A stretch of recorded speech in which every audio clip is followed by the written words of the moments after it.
로마서 7장. 형제자매 여러분, 나는 지금 율법을 아는 여러분에게 말하고 있습니다. 여러분은 율법이 사람이 살아있는 동안에만 그 사람을 지배한다는 것을 알지 못합니까?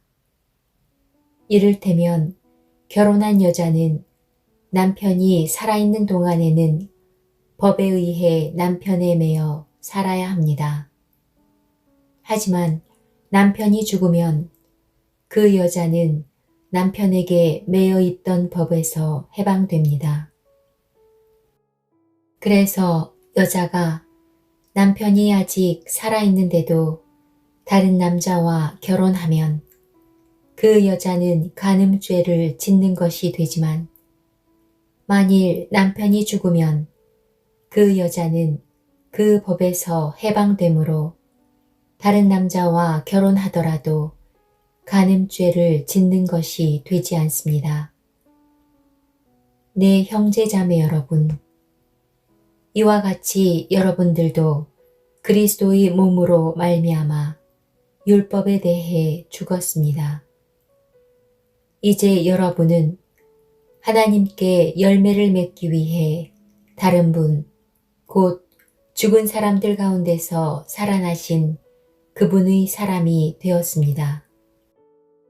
전에 우리가 죄의 성품에 사로잡혀 살았을 때는 율법이 우리 몸속에서 죄를 지으려는 욕망을 일으켜 죽음에 이르는 열매를 맺게 했었습니다.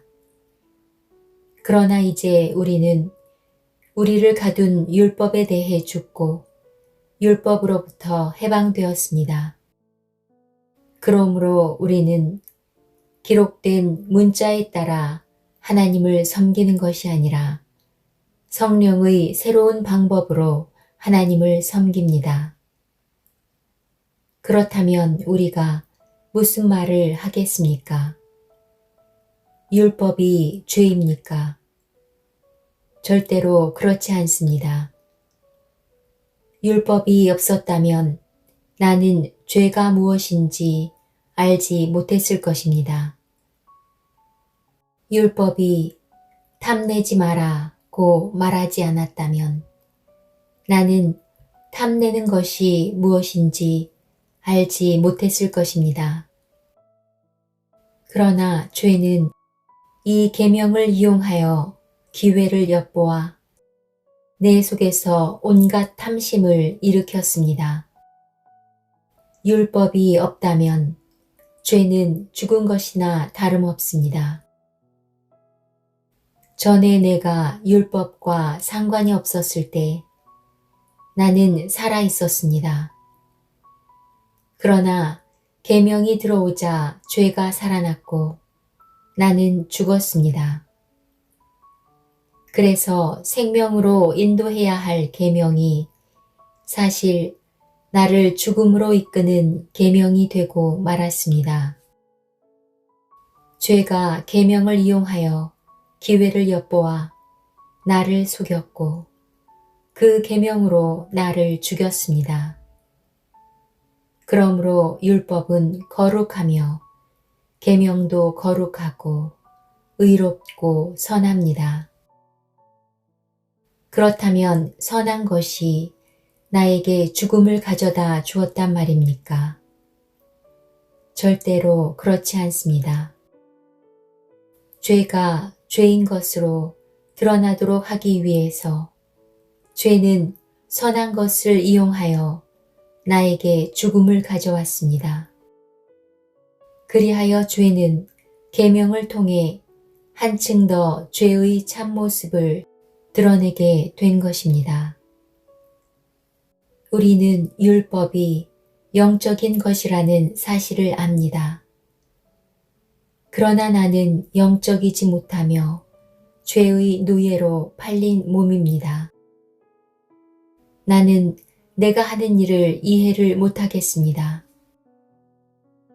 내가 하고 싶어 하는 일은 하지 않고 미워하는 일을 행하고 있으니 말입니다. 내가 그런 일을 하면서도 그 일을 원하지 않는 것은 율법이 선하다는 것을 인정하는 셈입니다. 그런데 이제는 원하지 않는 일을 하는 존재는 내가 아니라 내 안에 살고 있는 죄입니다. 나는 내 안에, 다시 말해서 나의 죄악된 본성 안에 선한 것이라고는 하나도 존재하지 않는다는 사실을 압니다. 선을 행하려는 바람은 내게 있지만 선을 행할 수는 없습니다.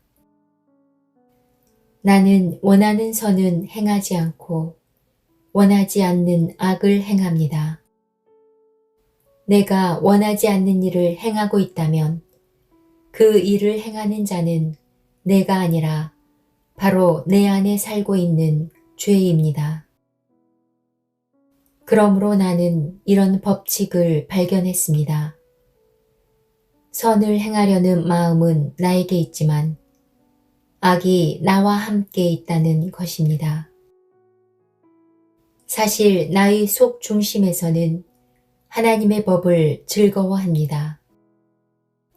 그러나 나의 몸의 여러 부분들에서는 다른 법이 작용하고 있습니다. 그 법이 내 마음의 법과 싸워 나를 내 몸에서 작용하고 있는 죄의 법에 사로잡히게 합니다. 나는 참으로 비참한 사람입니다. 누가 나를 이 사망의 몸에서 구원해내겠습니까? 우리 주 예수 그리스도로 인하여 하나님께 감사합니다. 그러므로 나는 마음으로는 하나님의 법에 복종하는 반면 죄악된 본성으로는 죄의 법에 복종하고 있습니다.